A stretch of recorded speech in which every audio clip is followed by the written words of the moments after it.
Well, welcome all of you that are joining us here on this Friday night Bible study. We're excited to welcome all of you here, especially those of you that are here live with us. We appreciate you.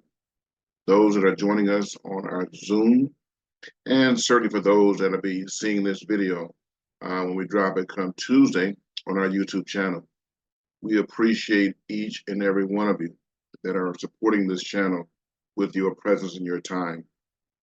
And listen, we're getting ready to go into part 10 of strong delusion, being free from strong delusion. And I just want to encourage you guys. We just created the playlist for this particular series of messages, being free from strong delusion. I want to encourage you to go to that playlist, start from the first video, go through to the last, and just let it build up. It's just like each video is building on the previous one. It's going to take you on a journey. It's going to help you to really see what's going on in the world. It's going to really open your eyes to the lies of Satan that's been pulling over the church world and those that are in religion. It's going to help to pull the covers off and help you to see clearly so that you're not being bound up by the strong delusion. So I really want to encourage you all to do that. I think that'll be a real blessing for you to do just that. So with that, we're going to go ahead and pray. Get ready to get into this next part. It's new material. We're going to be building on some of the things we covered in the replacement theology. We're going to be going to springboard off of that into some new material today. So let's go ahead and pray.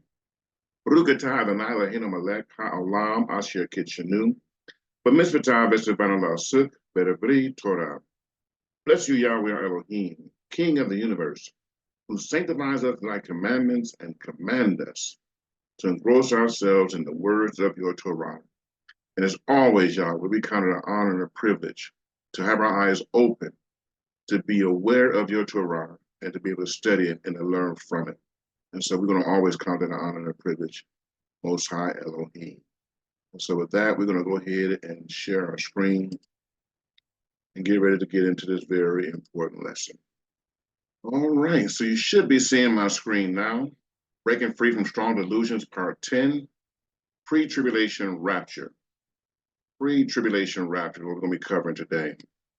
And as always, I want to remind you guys, get a chance to go to Dr. Russ E. Hoover on our YouTube channel. And make sure you're doing all those YouTube things, right? You want to make sure you subscribe, watch the videos, give it that thumbs up, which is a like. Hit that bell of notification so you can be notified when we're dropping new videos. We actually dropped 2 videos this past week. We did a short 15-minute version of one of our other messages at the request of one of our listeners. He collects videos, and his videos are normally about 15 to 20 minutes. So I did a special video for him for his channel. And so we just like to make sure that you're aware as we're dropping those new videos. So hit that bell of notification. And also, by all means, leave your questions, your comments. That's where I found his information. He left a comment and a question requesting that shorter version of that video. So make sure you make your request known so that we can try to fulfill on those things that you need as our faithful listeners. All right. So with that said, let's go ahead and jump right into this lesson today.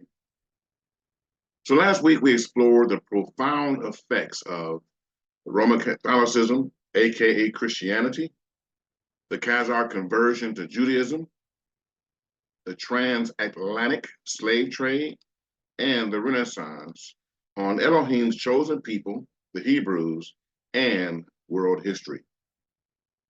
The impact of replacement theology, the whitewashing of biblical and world history, and the slave trade is not just a part of our past, but continues to shape our present and future, making it crucial to understand and acknowledge if you're going to land on the right side of history and the will of the Most High Elohim.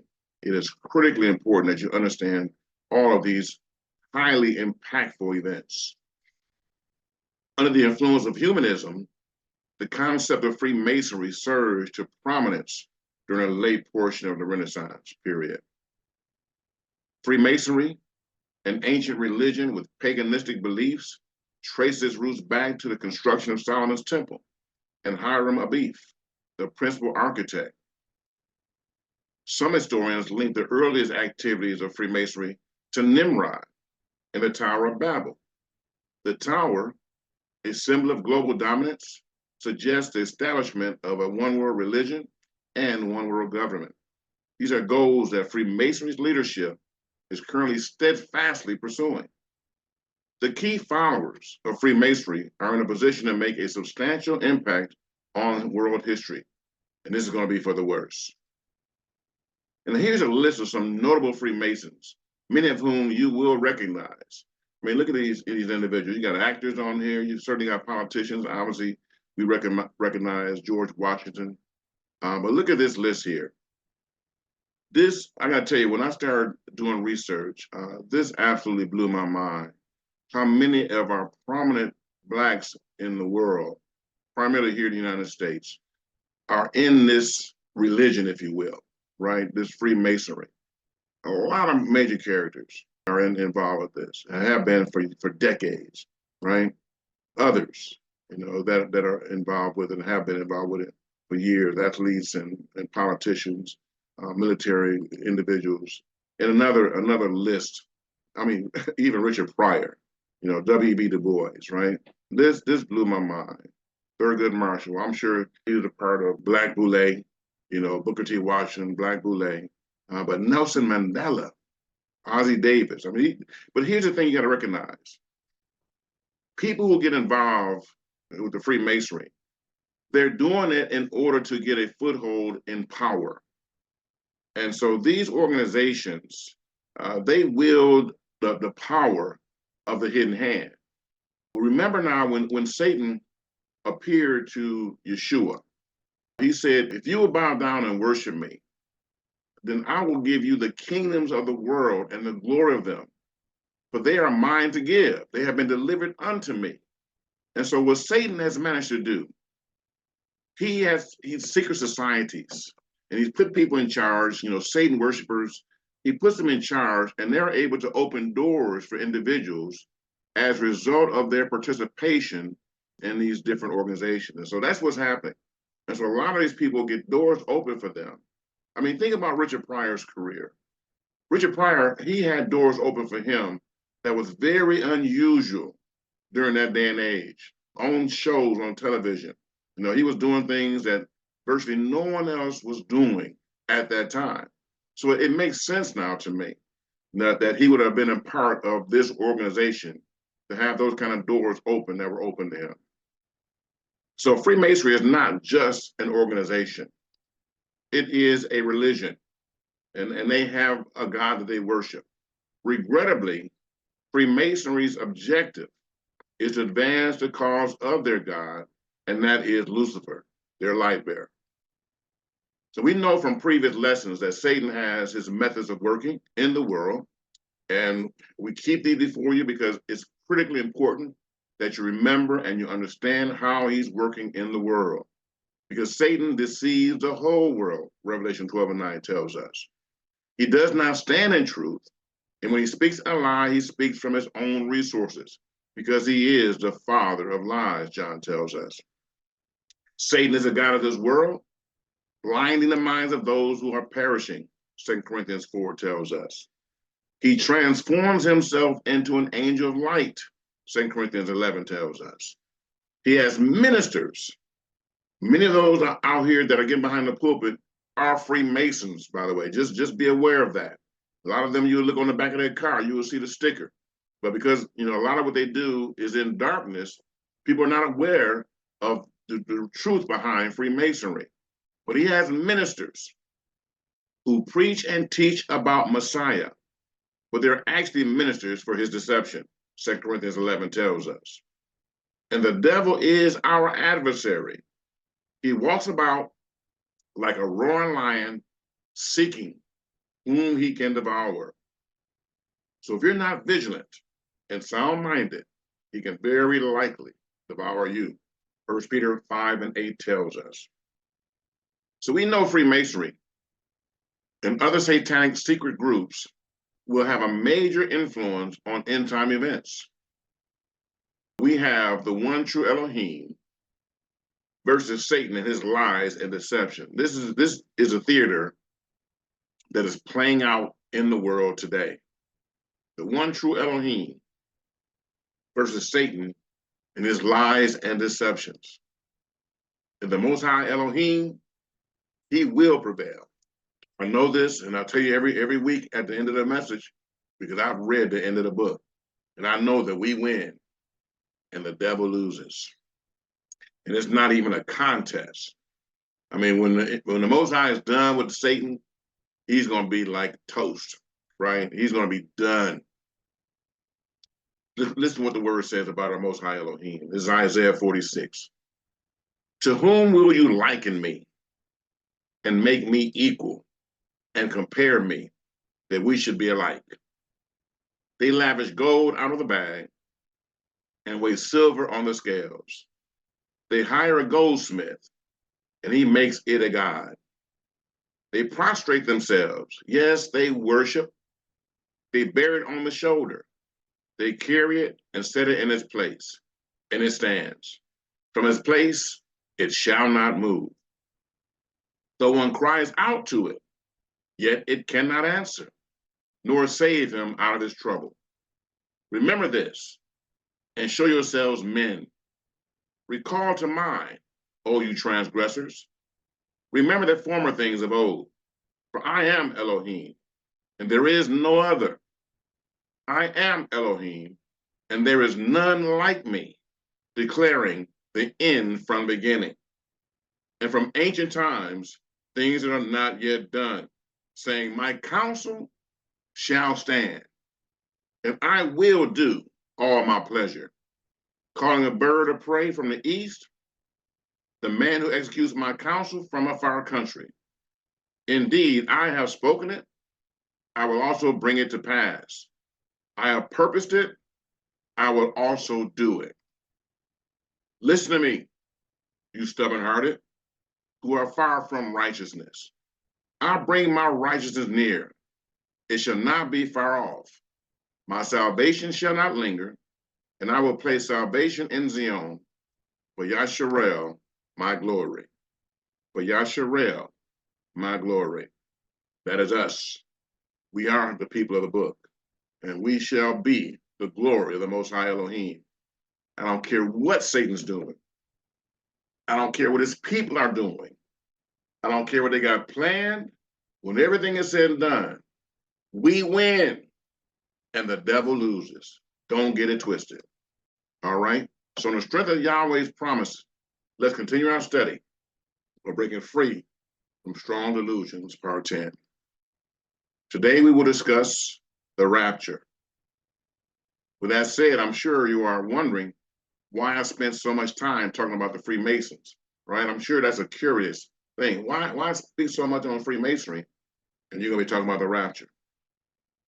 It is because part of Satan's end game, the deception of the world through lies and strong delusions, have been revealed through one of Freemason's most notable figures, Albert Pike. And as you can see, he was a 33rd degree Mason. He reached the peak, the pinnacle of that organization. Albert Pike wrote a letter to Mazzini, who was actually an Italian that was responsible for the Italian mafia. So he was a critical figure in all of this. And so Albert Pike wrote him some letters concerning the Illuminati plan for 3 world wars. And notice the date on this now, August 15th, 1871. So this is, what, close to 50 years before the First World War even hit. But he's going to outline his plans for 3 world wars. Now keep in mind, we've already had 2. The third one has not happened yet. Let's see the body of this letter. And these are the excerpts concerning the First World War. The First World War must be brought about in order to permit the Illuminati to overthrow the power of the Tsar of Russia and of making that country a fortress of atheistic communism. And that's exactly what happened after the First World War. The divergence caused by the agentur, the agents of Illuminati between the British and Germanic empires, will be used to foment this war. And that's exactly what happened. At the end of the war, communism will be built and used in order to destroy the other governments and in order to weaken the religions. And if you think about it, I mean, that communistic move was powerful during that time, up until the time, really up until the time of Reagan. Communism in Russia was a force to be reckoned with, and still to this day, they're resurging and getting their powers back in a lot of different areas. Let's look at the Second World War now. The Second World War must be fomented by taking advantage of the differences between the fascists and the political Zionists. If you don't know what the political Zionists is, those are the people that's ended up in Israel to this day. This war must be brought about so that Nazism is destroyed and that the political Zionism be strong enough to institute a sovereign state of Israel in Palestine. So we're talking about this letter being written 70 years before Israel became a nation. And they're talking about doing that as a result of the Second World War, which is exactly what happened.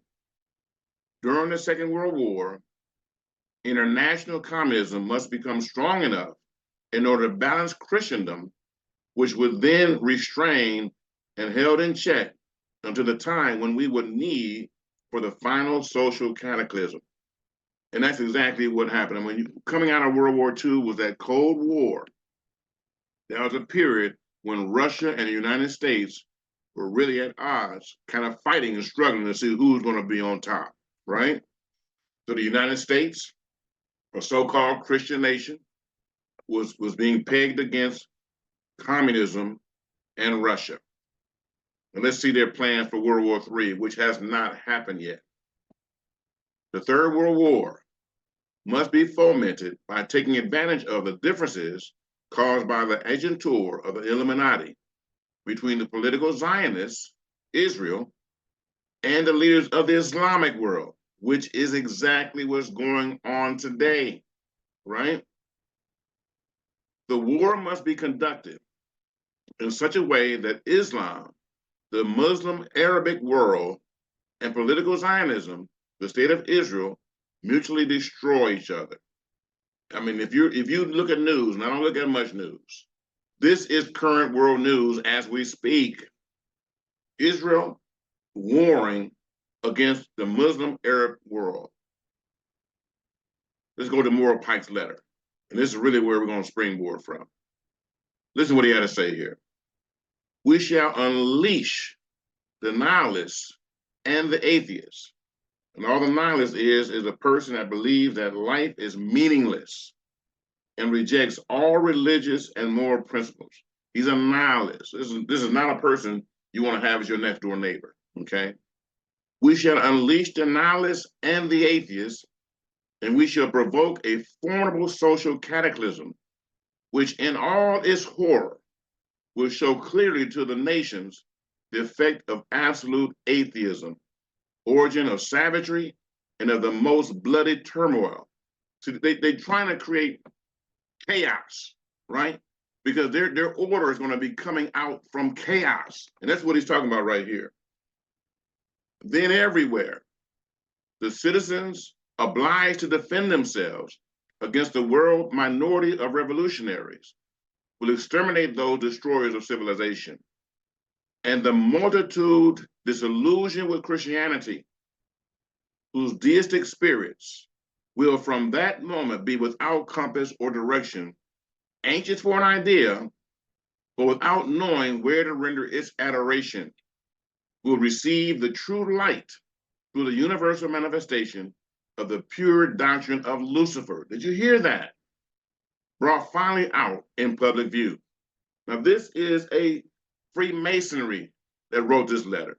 And these are the goals and plans that he has outlined for the world, okay? For the world. And notice what it's saying here. And the multitude disillusioned with Christianity. So there's going to be some event that's going to cause Christians to become disillusioned with Christianity. Even the scriptures say there's going to come a great falling away. And then that man of sin will be revealed, talking about the beast. So right before he comes on the scene, there's going to be a great falling away. in mainstream Christianity. But without knowing where to render its adoration, in other words, I had my faith in Christianity all this time, and it's proven to be false. Some of the doctrines that we've been holding fast to have proven to disappoint us. So now they don't know where to render their adoration. At that point, they're going to receive the true light through the universal manifestation of the pure doctrine of Lucifer, brought finally out in the public view. Now, remember, we've been saying this for weeks. The whole world are going to worship the devil. The whole world is going to worship the beast, the Antichrist. Only those individuals whose names are written in the Lamb's Book of Life will be spared that situation.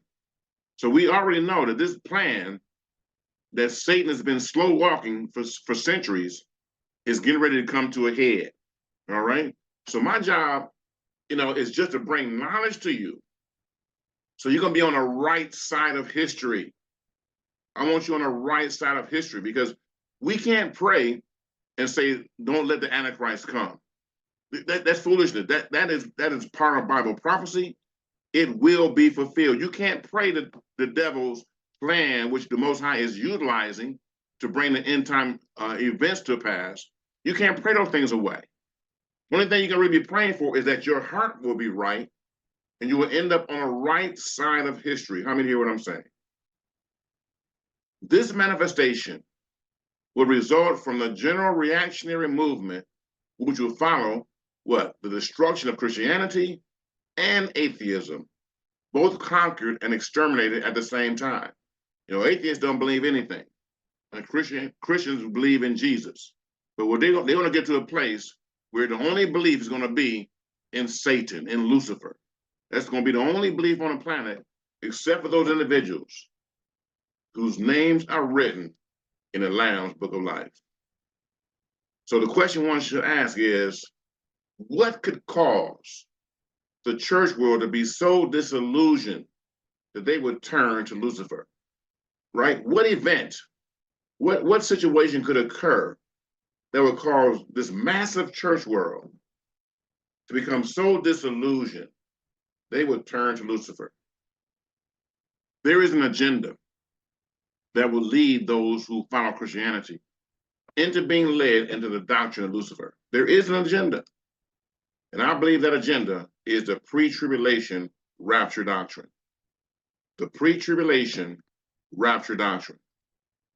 So what exactly does mainstream Christianity teach concerning the end time and the rapture? I'm going to be covering this in this lesson. I hope to get through all of the things I have prepared for today. If I don't, we'll pick it up on next week. But the biggest problem with mainstream Christianity is they have adopted human traditions and philosophies and abandoned biblical principles and feast days, which reveal the prophetic move of Elohim. They've abandoned all these things. When did they abandon? 324 AD. When the Catholic Church took the leadership role of the church, then they bust out all the Hebrews. They bust out all the feast days. They bust out Sabbath keeping, and they bust out the truth of the word. They brought in their catechisms, and now they're living according to human traditions and philosophies. Though many Christians are unfamiliar with the Hebrew feast, Yom Teruah, the Feast of Trumpets, they are very familiar with the expectation of experiencing pre-tribulation rapture at the last trump. If you go to any church, they're gonna tell you, oh yeah, we believe in the pre-tribulation rapture. We already know we're gonna be going up, at the sound of the last trump, right? They got songs singing about that. But I'm going to say some things that are going to be very controversial. However, my comments are based upon the scriptures and not traditional doctrines of the church. So what exactly is the rapture? Rapture. It is the belief that both living and dead believers in Jesus Christ will ascend into heaven to meet Christ at the second coming. It means to be caught up together to meet the Lord in the air. 1 Thessalonians 4:17 talks about this. Let's read it. For this we say to you by the word of Adon, that we who are alive and remain unto the coming of the Adon will by no means precede those who are asleep. For the Adon himself will descend from heaven with a shout, with the voice of an archangel, and with the trump of Elohim, and the dead in Messiah will rise first. Then we who are alive and remain shall be caught up together with them in the clouds to meet the Adon in the air. And thus we shall always be with the Adon. Therefore, comfort one another with these words. So the Greek word for caught up is harpazo. In Latin, raptura. That's where the word comes from. So what does the church believe regarding the rapture? Now, this is what many believe to be the timeline of the end time events. Notice, right now, today, we're living in present church age based upon mainstream Christianity's timeline. We're living in the church age, which is a false age, by the way. This is not the church age, but that's what they teach. And so when the church age ends, then the rapture of the church is supposed to occur. Notice it's happening before the beginning of sorrows, right? Those 3.5 years at the beginning of sorrows, what they teach, which is a part of the 7 years of tribulation. The beginning of sorrows is the first half, or the first 3.5 years. Then you have the desecration of the temple by the Antichrist, the beast. He's going to stand in the temple declaring himself to be God. And then the Great Tribulation is supposed to begin and last for the last 3.5 years of the 7-year tribulation. Then the return of Christ is supposed to occur. And then he has a 1,000-year reign, the 1,000-year reign of Christ. And then the final judgment seat occur. And then we have eternity future that will culminate all things. So some of this timeline is accurate. Some of this timeline is in error. And so my job today is to clarify these things to the best of my ability based on what the Most High Elohim has shared with me concerning his word. So stay with me, get your notebook and pen and get ready to take notes. This meaning that before the Great Tribulation, we're talking about the rapture now, before the Great Tribulation starts and we see the rise of the beast, the Christian church will be raptured. This is what they believe. This is mainstream Christianity. The rapture will occur before the Great Tribulation starts, and we see the rise of the beast.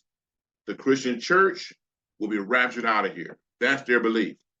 And so notice now, when we read that Pike letter, it was talking about great turmoil in the earth, right? You got the annihilists, you got the atheists, you got these extremists that are warring and fighting. And so all this confusion that's going on in the world is going to be part of tribulation. And so when the Christians realize that all this warring and strife and turmoil is going on in the world, and they know there's going to be something they've never experienced before, they're going to know this is going to be part of the tribulation period. And they're going to be asking the question, why are we still here? We should be raptured out of here before all this madness starts. Why are we still here? And that's going to be the thing that's going to cause the great disillusionment. So the big issue is not whether there is a rapture, but when will this rapture occur? Because this is the misunderstanding. There's going to be a catching away. The word talks about that. It's not a question of if it's going to occur. The question is, when does it occur on the timeline? And we're going to make that plain. Secondly, when the rapture occurs, is Yeshua coming to establish his kingdom in Jerusalem or to remove the church from the earth? Because the way they teach it, Yeshua is coming down and they're meeting him in the air, and then he's taking them to be in heaven for 7 years while the tribulation period is going on. So that's what they believe. When he comes down, he's coming down to go back up, right? Yahushua's in heaven right now. He's going to come down from heaven to rapture his church, and then he's going back up to heaven, right? That's what they believe. But let's look at this again now. For the Adon himself will descend from heaven with a shout, with the voice of an archangel, and with the trumpet of Elohim, and the dead in Messiah will rise first. Then we who are alive and remain shall be caught up together with them in the clouds to meet the Adon in the air. So we're going to be meeting him in the air. And thus we shall always be with the Adon.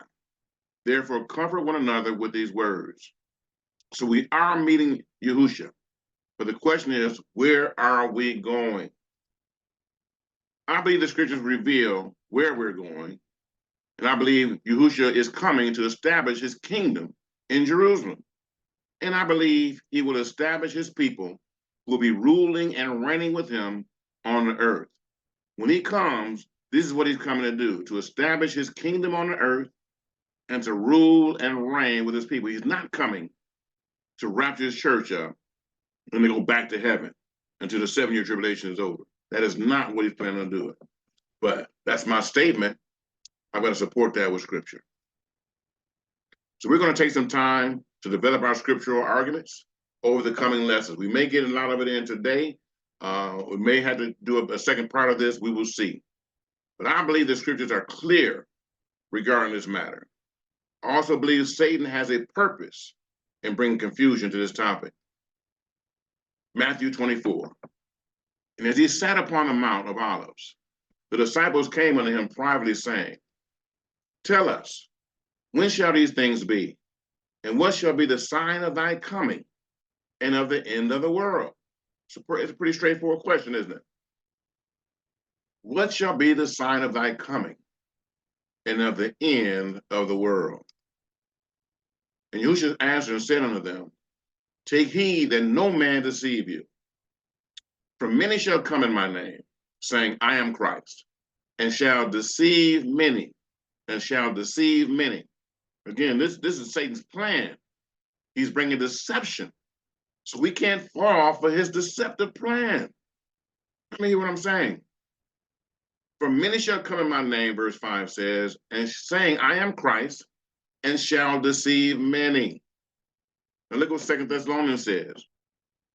That ye be not soon shaken in mind, or be troubled, neither by spirit, nor by word, nor by letter as from us, as that day of Mashiach is at hand. Let no man deceive you by any means, for that day shall not come, and I talked about this earlier, except there come a falling away first. Talking about believers. It's going to be a falling away first of believers. And that man of sin be revealed, the son of perdition, who opposes and exalts himself above all that is called Elohim, or that is worship, so that he as God, sitting in the temple of God, shows himself that he is God. That's his purpose. That's his plan. This Antichrist person wants to declare himself to be God on earth. Ephesians 4, verse 14, that we henceforth be no more children, tossed to and fro, and carried about with every wind of doctrine, by the sleight of men, and cunning craftiness, whereby they lie in wait to deceive. So many verses of scriptures talking about deception. But the church is not preparing its body for the deception that's yet to come. They're not preparing the people for that. All they're talking about is rapture, rapture, rapture, get ready for the rapture. And that's going to have people jacked up. Please hear what I'm saying. 2 Corinthians 11. For such are false apostles, deceitful workers. Where are they working? Well, false apostles and deceitful workers, they're working in the church, transforming themselves into the apostles of Christ. And no marvel, for Satan himself is transformed into an angel of light.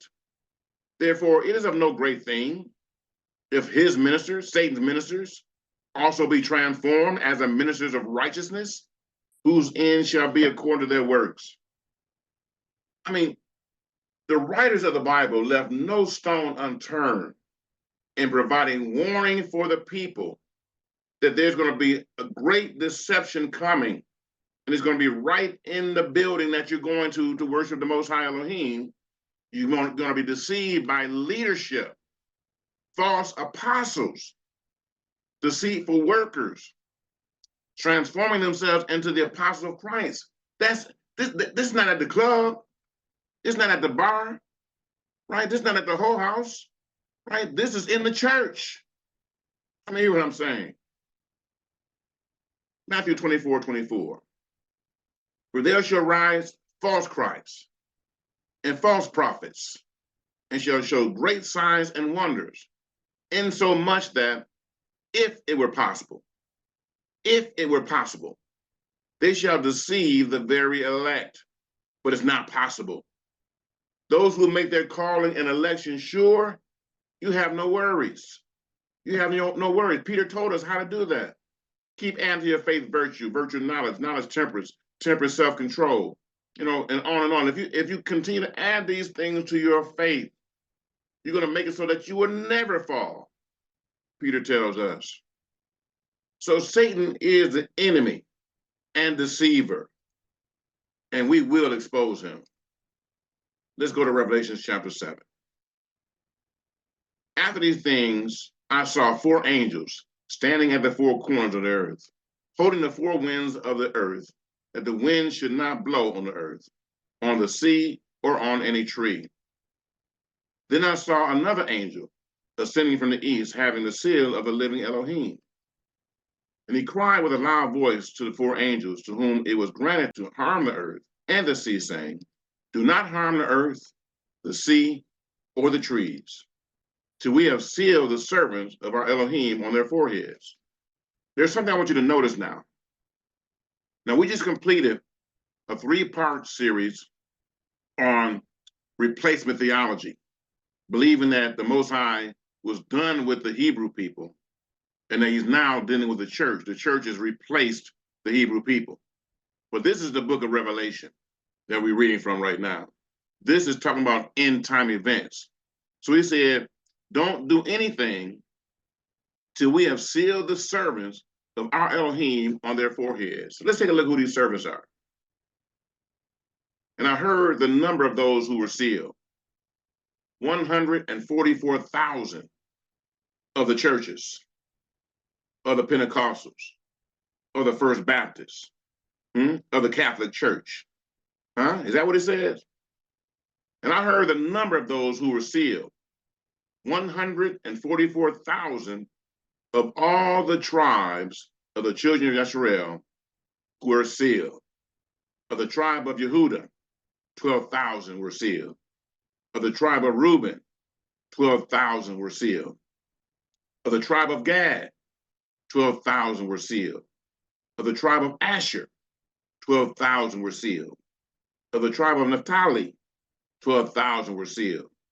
Of the tribe of Manasseh, 12,000 were sealed. Of the tribe of Simeon, 12,000 were sealed. Of the tribe of Levi, 12,000 were sealed. Of the tribe of Issachar, 12,000 were sealed. Of the tribe of Zebulun, 12,000 were sealed. Of the tribe of Joseph, 12,000 were sealed. Of the tribe of Benjamin, 12,000 were sealed. Are you hearing what I'm saying?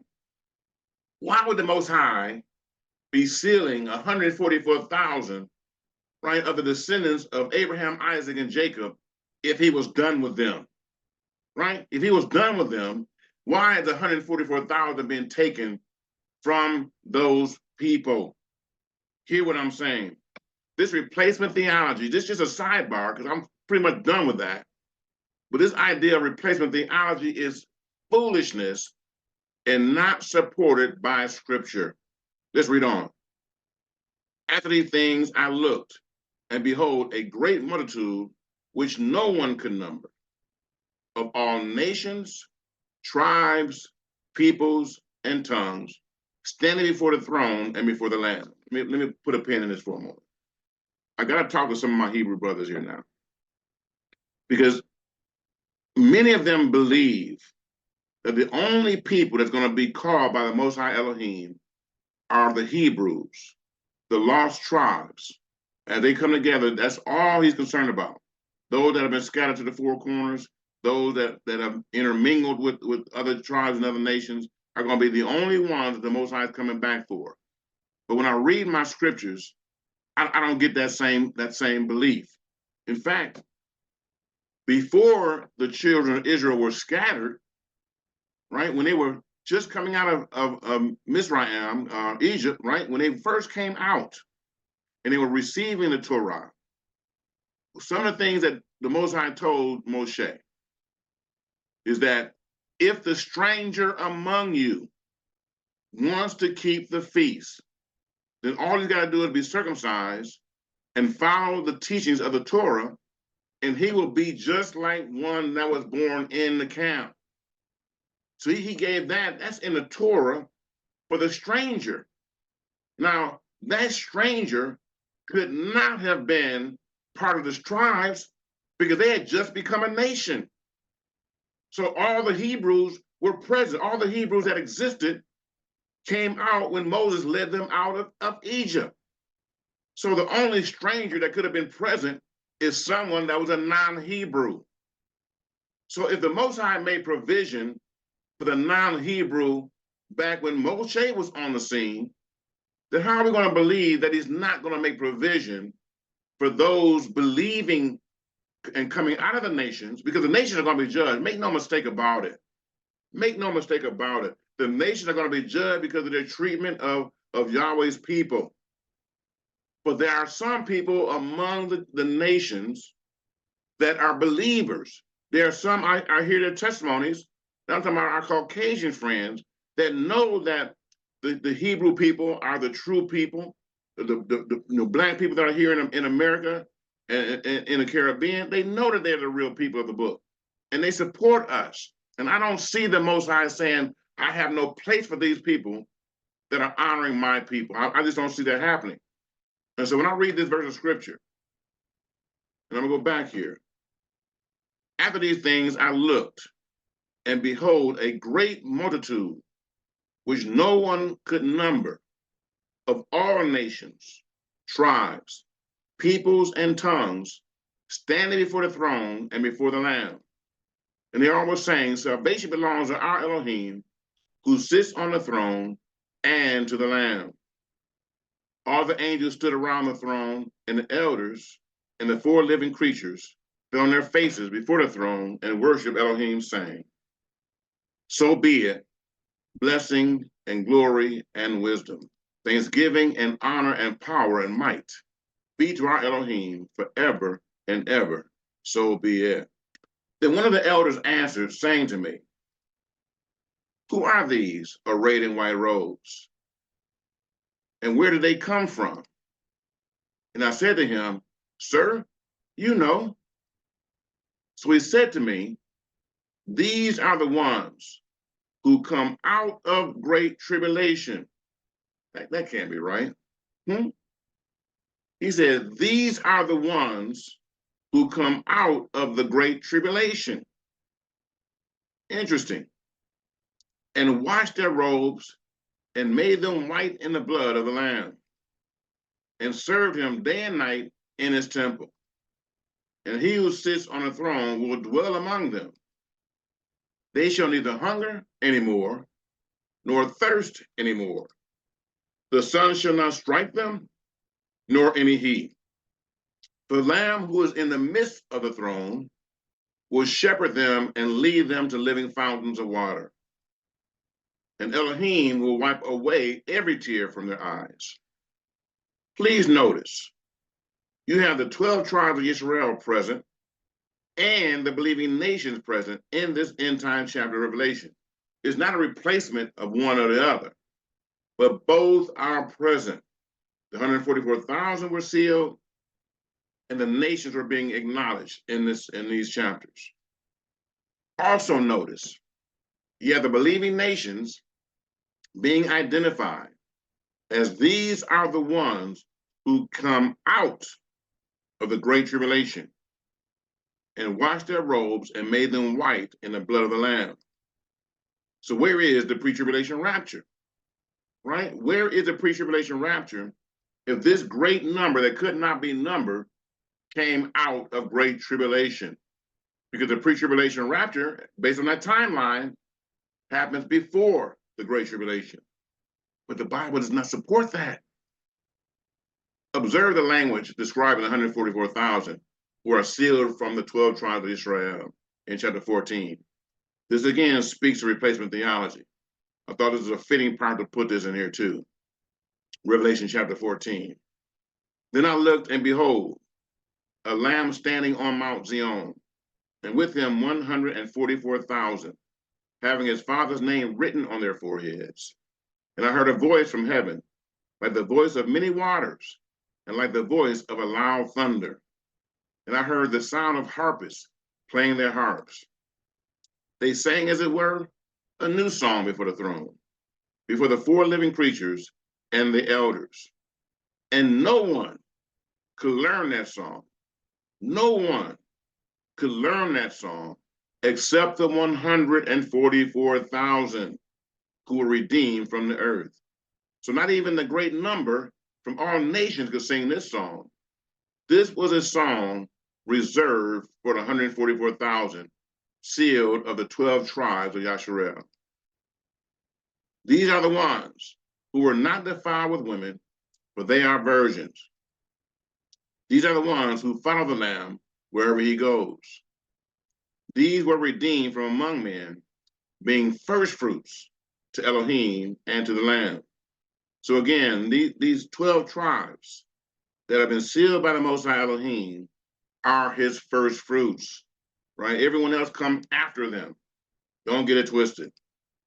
And in their mouths was found no deceit, for they are without fault before the throne of Elohim.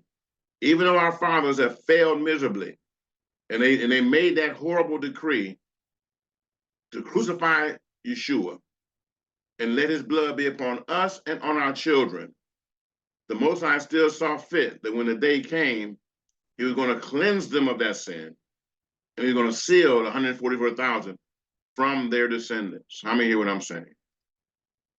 So 12 tribes of Yasharel, does this sound like a people rejected by their Elohim? Yahuwah will seal them and set them apart as a special people unto himself. Revelation 21. Now I saw a new heaven and a new earth, for the first heaven and the first earth had passed away. Also there was no more sea. Then I, John, saw the holy city, New Jerusalem, coming down out of heaven from Elohim, prepared as a bride adorned for her husband. I heard a loud voice from heaven saying, behold, the tabernacle of Elohim is with men, and he will dwell with them, and they shall be his people. Elohim himself will be with them and be their Elohim. And Elohim will wipe away every tear from their eyes. There should be no more death, nor sorrow, nor crying. I tell you, I cannot wait for this day. What did it say? There should be no more death, nor sorrow, nor crying. There should be no more pain. Well, I don't know, y'all heard me say that. There shall be no more pain, for the former things have passed away. Then he who sat on the throne said, behold, I make all things new. And he said to me, write, for these words are true and faithful. And he said to me, it is done. I am the Aleph and the Tav, the beginning and the end. I will give of the fountain of the water of life freely to him who thirsts. He who overcomes shall inherit all things, and I will be his Elohim, and he shall be my son. But the fearful, unbelieving, abominable, murderers, sexually immoral, sorcerers, as in the witchcraft and drug foolishness, idolaters, and all liars shall have their part in the lake, which burns with fire and brimstone, which is the second death. Now keep in mind, the Most High Elohim is building a utopia. He is building a place where people dwell. He wants to get rid of everything that offends. Only the righteous shall be able to stand. So for those people that don't understand that, don't understand how a living Elohim will punish people and cause them to experience second death, you just don't understand that just like you, if you live in a 10,000 square foot mansion and you got your 5 babies, you know, ranging from infant in diapers to 7, 8 years old, you're not gonna let rapists come in your crib. You're not gonna be letting drug abusers come in your crib, right? You're not gonna let child abusers be hanging out in your crib. You have a choice. You got the key to that crib, and you got all kind of weapons and shotguns for the fool that want to come in there acting crazy. Are you just gonna allow people to just come in your crib and act any old kind of way in front of your kids and your wife, right? Or you're gonna lay down a law?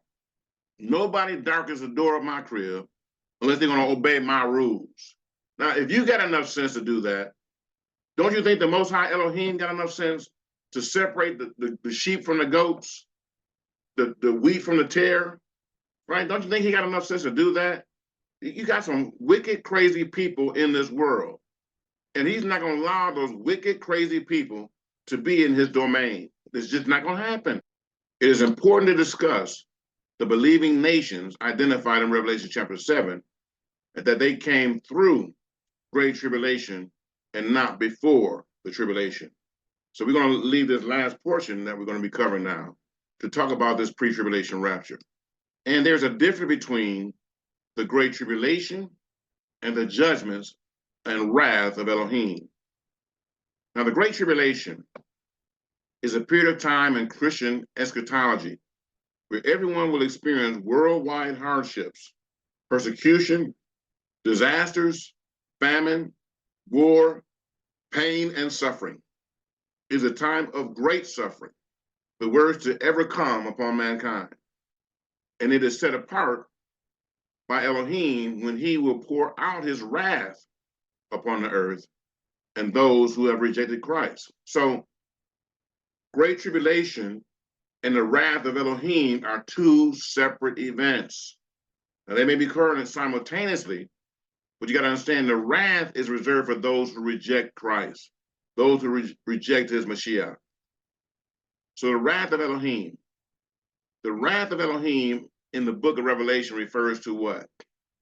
Elohim's righteous anger and judgment against sin and evil. It is expressed through a series of events known as the 7 seals, 7 trumpets, and 7 bowls.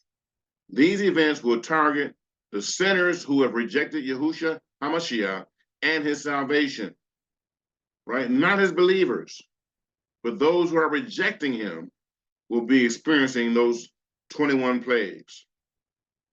Now, the Feast of Trumpets. During the celebration of the Feast of Trumpets, there are a total of 100 shofar blasts. The most significant blast is the 100th blast, known as Tekiah Gedolah, the Great Tekiah, or the last trump. I believe with all of the events that occur in the end times, these 99 blasts are signaling various events to come. However, the most significant blast, the 100th blast, known as the Tekiah Gedolah, or the last trump, is identified in Scripture and associated with specific events. Pay attention. 1 Thessalonians 4 again. For this we say to you by the word of the Adon, that we who are alive and remain until the coming of the Adon will by no means precede those who are asleep. For the Adon himself will descend from heaven with a shout, with the voice of an archangel, and with the trump of Elohim. And the dead in Messiah will rise first. Then we who are alive and remain shall be caught up together with them in the clouds to meet the Adon in the air. And thus we shall always be with the Adon. Therefore, comfort one another with these words. So what triggers this event is the trump of Elohim. So let's compare this to 1 Corinthians 15, starting at verse 51. Behold, I tell you a mystery. We shall not all sleep, but we shall all be changed in a moment, in the twinkling of an eye, at the last trump. For the trump will sound, and the dead will be raised incorruptible, and we shall be changed. Let's look at this now. So we see the changing that's taking place. Let me look at that again now. At the sound of the last trump, the dead will be raised incorruptible. So we see now, Thessalonians was talking about that we shall not prevent those who are asleep or who have already died. For the dead in Mashiach will rise first. Then we who are alive and remain shall be caught together with their down in the air. And so shall we ever be with him. Now, 1 Corinthians confirmed this by saying, at the sound of the last trump, when it sounds, the dead will be raised incorruptible, and we who are alive shall be changed. Now let's look at the book of Revelation, chapter 20. And I saw an angel come down from heaven, having the keys of the bottomless pit and a great chain in his hand. And he laid hold on the dragon, that old serpent, which is the devil and Satan, and bound him 1,000 years, and cast him into the bottomless pit, and shut him up, and set a seal upon him, that he should deceive the nations no more, till the 1,000 years should be fulfilled. And after that, he must be loosed a little season. And I saw thrones, and they sat on them, and judgment was committed to them. Then I saw the souls of those who had been beheaded for their witness to Yahusha, for the word of Elohim, and for the word of Elohim, who had not worshipped the beast or his image, and had not received his mark on their foreheads or on their hands. And they lived and reigned with Mashiach for 1,000 years. But the rest of the dead did not live again until the 1,000 years were finished. Look what it says here now. This is the first resurrection. Blessed and holy is he who has part in the first resurrection. And this is the first resurrection. Over such, the second death has no power, but they shall be priests of Elohim and of Mashiach, and shall reign with him 1,000 years. So we're talking about the first resurrection. Now, please notice that the first resurrection does not occur until the 20th chapter of the book of Revelation. And there's only 2 chapters remaining. So how can churchianity teach a pre-tribulation rapture without biblical support? Right? All that stuff they talk about pre-tribulation, the book doesn't support that. There are other names, Hebrew idioms, that the Feast of Trumpet is known for. The hidden day, and the day and the hour no man knows. The hidden day and the day and the hour no man knows. Is this possibly another clue? Is there anything in the Bible that talks about these days? Let's take a look at this. Matthew 25. Then the kingdom of heaven shall be likened unto 10 virgins who took their lamps and went out to meet the bridegroom. Now 5 of them were wise, and 5 were foolish. Those who were foolish took their lamps and took no oil with them. They had no oil with them, right? But the wise took oil in their vessels with their lamps. But while the bridegroom was delayed, they all slumbered and slept. And at midnight, a cry was heard. Behold, the bridegroom is coming. Go out to meet him. Then all those virgins arose and trimmed their lamps. And the foolish said to the wise, give us some of your oil, for our lamps are going out. And he said, no, lest there should not be enough for us and you. But go rather to those who sell and buy for yourselves. And while they went to buy, the bridegroom came. And those who were ready went in with him to the wedding, and the door was shut. Afterward, the other virgins came, also saying, Adonai, Adonai, open to us. Surely I say to you, I do not know you. Watch therefore. You know neither the day nor the hour in which the Son of Man is coming. Again, the day and the hour no man knows, is a Hebrew idiom for the Feast of Trumpets. An idiom is a saying like, it's raining cats and dogs, or this cost me an arm and a leg. A Hebrew who has been studying and learning the ways of Yahushua would not be taken by surprise by these sayings. This is why the Apostle Paul stated of the Thessalonians in 1 Thessalonians 5, but concerning the times and the seasons, brethren, you have no need that I should write to you, for you yourselves know perfectly that the day of the Adon so comes as a thief in the night. But when they say peace and safety, then sudden destruction comes upon them, as labor pains upon a pregnant woman, and they shall not escape. But look what he says here. But you, brethren, are not in darkness, that this day should overtake you as a thief.